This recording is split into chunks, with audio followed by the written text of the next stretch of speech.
Hello, and this is Kina here with another Raid Shadow Legends video, and welcome again to another video. Today I was going to talk about the Sand Devil and the sort of teams or champions that we could use against him. Now, the one big caveat I want to say is when it comes to content that hasn't been released yet, or in even its first week of release, don't build champions. Just hold off, wait till the community gets some ideas and starts building up teams. Don't take it on yourself, especially if you're still developing your account and whatnot and all of those sort of things. If you have good ideas, you can always post them to people with really good strong accounts, or you can try them yourself, but it's generally better just to give it a couple weeks, like maybe 1.5 weeks after the release before you start investing in champions. Most areas you'll be able to clear the early stages to get a feel of it, and that's fine.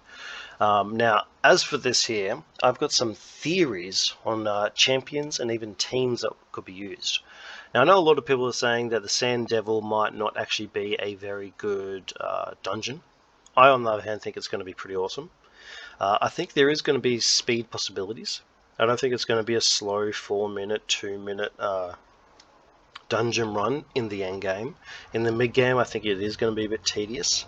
In the early game, maybe in the mid game it won't be so bad because you have got the longer turn counter and all that. I think it might be a well balanced dungeon, to be honest. And as for what it brings, the Artifact Ascension, it's cool. It's a nice little buff, especially if you're mainly into like first in the computer sort of stuff. But if you're into more PvP, it might be a bit scary because there's a lot of RNG that comes into it, so we'll have to see what happens with that. But a stat boost is a stat boost, and another dungeon is cool, another dungeon. It goes to stage 25, so I assume it's going to have the same rules as all the earlier dungeons, with after stage 20 the cap on the max HP champions. I do however think that the max HP champions are going to be possibly some of the best damage dealers. We'll get into the main team that I think is going to be the general fastest team for most endgame players. Obviously with a lot of champion changes and whatnot, but we'll get into that team and we'll have a look. So this team here, the endgame team. So this team here, my theory, again this is all just theorizing, is that Prince Kymar will come in and he'll start with his sleep. So that's one debuff you got on the boss with a nice sleep.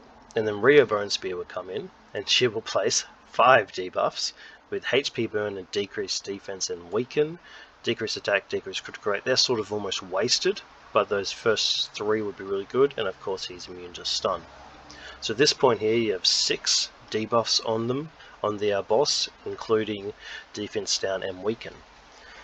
And then followed by Rhea Bonespear, you have Bad Alcazar coming in with 2 poisons and with his passive bringing in an increased damage.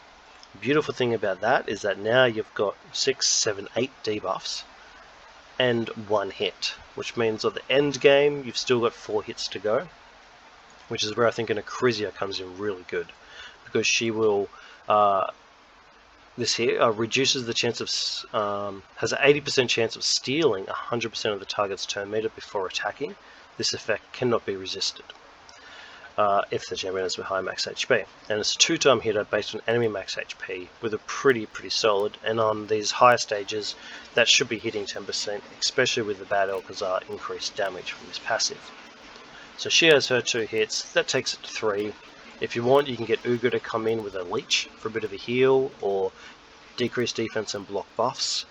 And then of course Kymar can come in with a reset, Rhea Bonespear can come in with the perfect body so she's not hitting, and Bad Alcazar can again come in with his A2, and then that brings Acrisia back in with her big hitter, which will take it to 5 or 5 and 6, which will end the thing, but also dropping his turn meter all the way down to 0 as she does that, which I think is a pretty key point, because she would drop the turn meter, which means his shield, his sleep protection passive thing drops away, which increases his turn meter by 50%, which means at the end, when Acrisia does that hit, he will only have 50% turn meter. He won't get extra, because you're stripping it before it happens, and then you're starting pretty strong. Now, that's the easy part. Of course, after stage 20, I'm assuming there's going to be a 10% cap, so Acrisia is going to knock down, say, 40% with her A3 going twice, which is pretty cool, but it's still only 40%.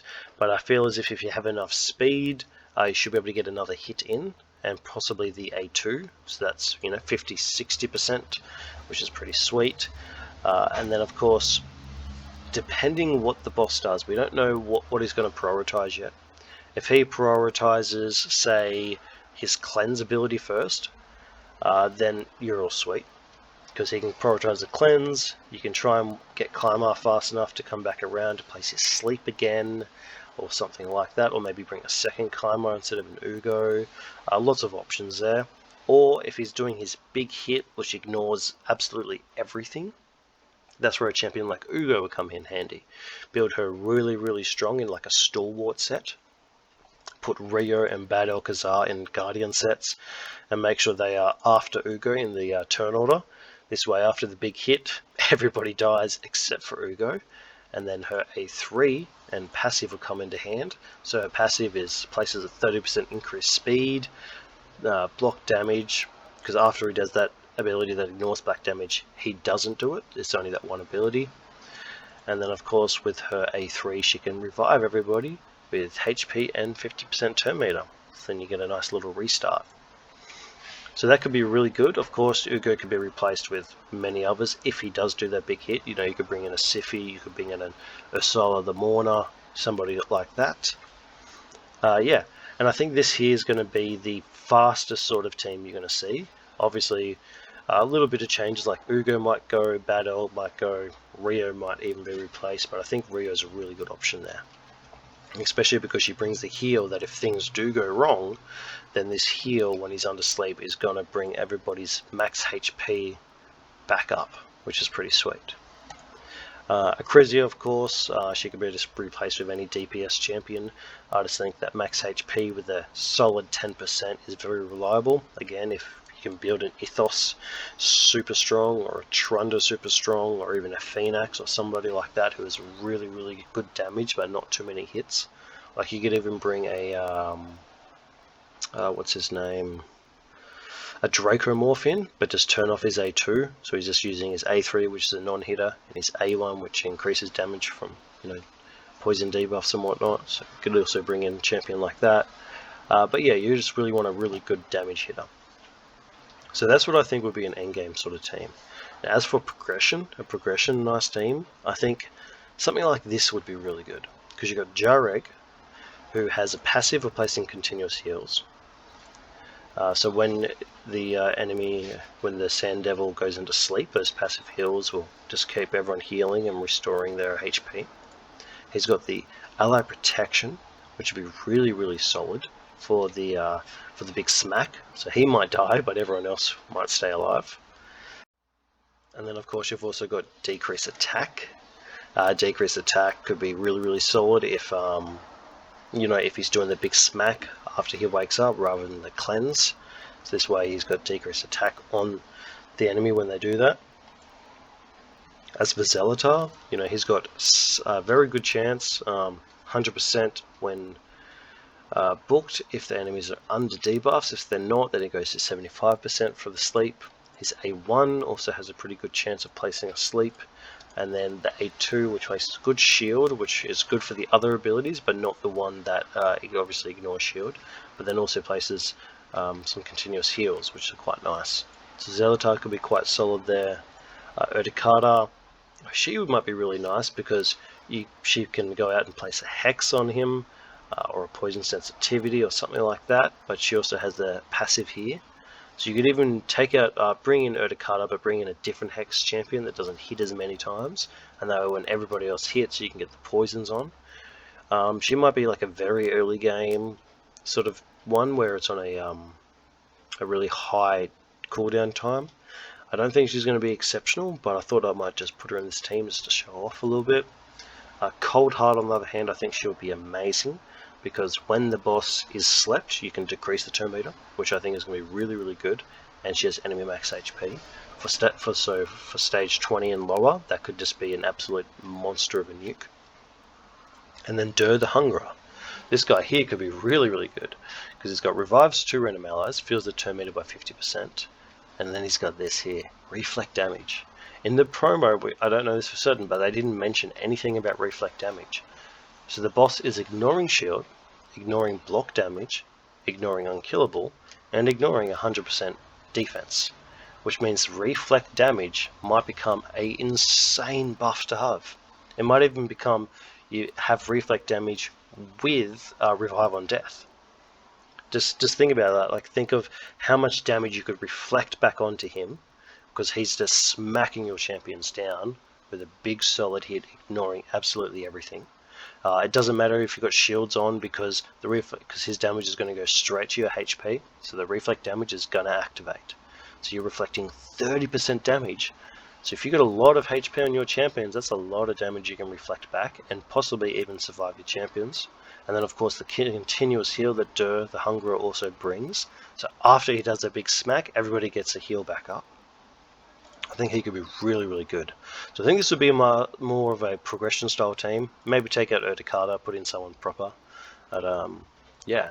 And then other champions to highlight, you've got champions like Armiger, of course. He's got the max HP hit on a 2-turn cooldown, so that's really, really good. Cornelia, she's got sleeps and heals and all that sort of stuff going on, so that's also very good. Vogoth here, he's got some nice heals, but unfortunately it's all based on getting hit. So he's probably someone that you don't want to use. He could be really good maybe just for general healing, but not very good for healing when the champion is asleep. Now Ursula the Mourner, however, I think she's going to be insane. Build her tanky, build some other champions and some guardian sets, make sure she goes before them. She's got the revives all dead allies with 75% HP, fills their turn meters by 50%, increase defense and strengthen, which will be really good after that big hit's already done, because that's the only hit that ignores defense. And then of course she's got the increased attack, the decreased attack, and also has a chance of decreasing the target's turn meter by 10%, which can be dangerous, but also really, really solid once he is asleep. So of course, when he's not asleep, you're going to try and want to use the A2 and the A3, but once he's asleep, stick to the A1 and only the A1. So if you find the right speed tune, or maybe you just have to manual with her, but her heal there is just, her revive, sorry, not heal, is just, I think, exceptional for this boss. And of course there are plenty of other champions, like instead of Ugo in the endgame team, you could have an Arbiter to increase your turn meter. You could have so many other champions. You could have more healers, you could have more buffers or debuffers and so on. In fact, the reflect damage and all that sort of stuff. As for other champions that you might want to bring in, you could also bring in like a Mother Cybele. Where is she? Here she is. Take her to color up, put in a... So she's got the revive on death, increased defense, but the revive on death for 2 turns or a 3-turn cooldown is really, really solid. She's got the decreased speed on an A1, which also is a single hitter. Also fills her turn meter by 15%. Then she's got the massive heals and continuous heals with one other ally, which is a very underrated ability. This has become quite useful, and a lot of times I've used her. But yeah, so she can become really, really solid. I still think that having that revive on death with, like, say, a Dur the Hungerer with a reflect damage is going to be a secret insane combination. That's my thoughts on the styles of teams that you might want to use against this boss. I think that could all be very, very solid. And yeah, you could even use just absolute smack champions like a Royal Guard, of course. As long as you turn off his A3 to stick with his A1 and his A2. Good thing about Royal Guard's AI is that it won't do his HP smack unless there's a decreased defense out. So that makes it automatically save it. So that way the AI or manualing isn't too much of an issue with him, because he'll always be using his A1. Then when the champion goes to sleep, he'll use his A1, and then once the defense down is up, then he'll bring his HP smack. So also very good, really smart AI for Royal Guard there. Just again, make sure you turn off his A3. Yeah, so that's the sort of teams I think we'll be going with. Really, really good, strong teams. Yeah, obviously you've got a Vrask as well. Amazing, amazing healer. You know, he just hits with an A1, increases in turn meter, and heals everybody up by a ton, and probably resets all of their max HP to recover the destroyed HP. So yeah, thanks for watching the video. Hope you enjoyed it. Yeah, it's exciting. I'm really keen to try out this boss, try out a couple of these teams. If you're interested in seeing a video of once the boss comes out, if you want me to make a video or two on teams, let me know. I have a feeling that the boss is going to be really cool. It'll be initially complicated, but once everyone works out some basic speeds, I think he'll actually be not a crazy hard boss.